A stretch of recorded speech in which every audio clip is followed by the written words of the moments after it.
Hello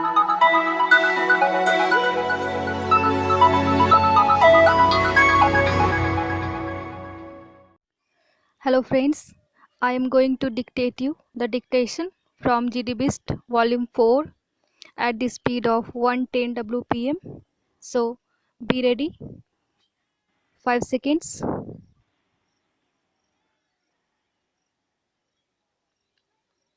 Start. Mr. Vice Chairman, at the outset, I shall fail in my duty if I do not salute the brave men, the officers of all the three wings of our defense forces.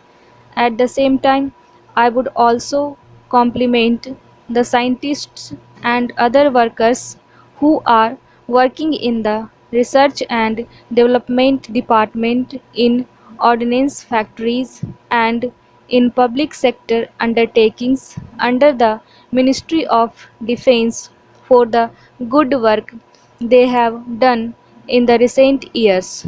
However, I am very much pained when I saw in this house during the last 10 days allegations being made which have no foundation or which are not based on facts, particularly at a time when our country is threatened, when the integrity and unity of our country is threatened.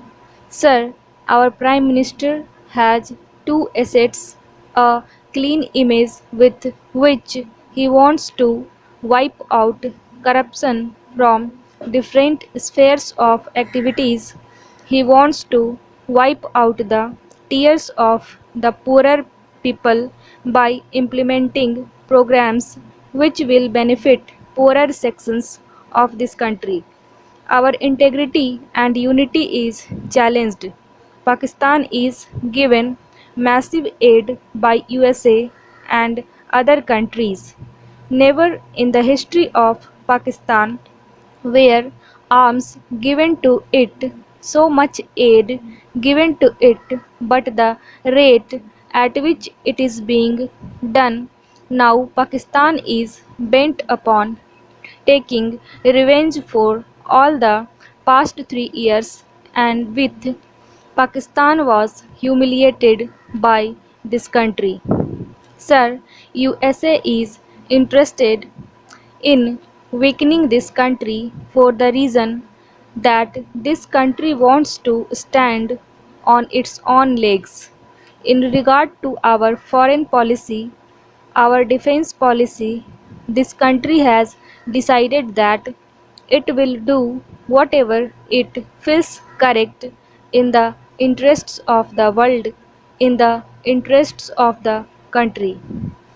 That is the reason why they do not like a strong India, and that is why they are encouraging Pakistan. I would go to this extent and say that I feel very strongly that Pakistan is interested in humiliating our country. America and other countries do not want that India should be strengthened. This war is to be waged against India, and Pakistan is going to be a proxy of America. I strongly feel in that way. Weapons which are being given to Pakistan by America can be used only against India and not against Afghanistan. Previously, they were giving arms in the name of fighting China. Now China, Pakistan, and American have become one axis. Sir, the late Sri Krishna Menon used to say that no one has still invented a gun which can be fired only in one direction. If America had given such guns which could have been fired against only Afghanistan, I could have understood. But no such gun is invented in the world so far. Mr. Krishna Menon also said that There are no permanent friends at present. We do not want to see on those lines. That is why I request my friend to understand.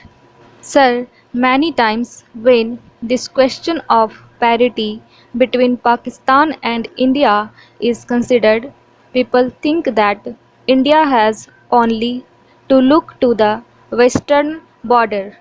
It is not so. I am one of those people who would be very happy if relations between China and India improve. I have said so in this house, and I am one of those who feel extremely unhappy that we, who have been neighbors for so many centuries, without a quarrel, without a battle, without a war, are looking at each other with suspicion. If things could improve, I shall be very happy indeed. But till such time, we must not allow our guard to be looted. Therefore, the expenditure on defense forces is not at all excessive.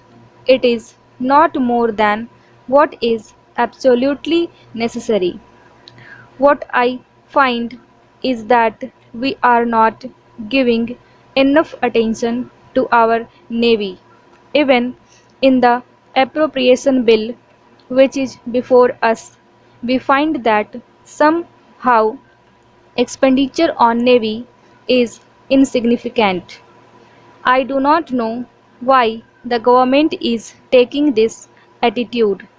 They have been neglecting the Navy for a long time.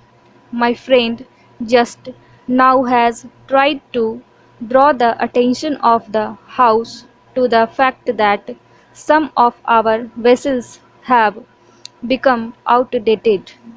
It is true, it is not enough to replenish them. We must also increase our submarines. We have only 4 submarines, and if we consider the fact that more and more powers are getting interested in the Indian Ocean, we will have to have more submarines and faster boats. Unless we spend more, there is no way of increasing the strength of the Navy, and there will be no meaning in our saying that the Indian Ocean should be a zone of peace. Sir, we have repeatedly said that a weak nation says that a particular area should be made a zone of peace. It has no significance. So far as the zone is concerned, I would like to repeat here what was said 200 years ago by the great marathon warrior Shivaji, that the sea belongs to those who have the navy. Therefore, if you want that the Indian Ocean should be really Indian, if you want this zone to be a zone of peace, then unless we have got sufficiently strengthened navy which should protect this area, this will all be a wishful thinking. I would also like to draw the attention of our Defense Ministry to the fact that some hard lessons will have to be learnt from the rising conflicts between the Egyptians and the Israelis. Sir, we are told by those who have studied that problem that war without the missiles cannot be won. Sir, we have very good relations with the Soviet Union, and I think it should be our endeavor to find out whether they could not help us with missiles or the know how so far as the manufacturers of missiles.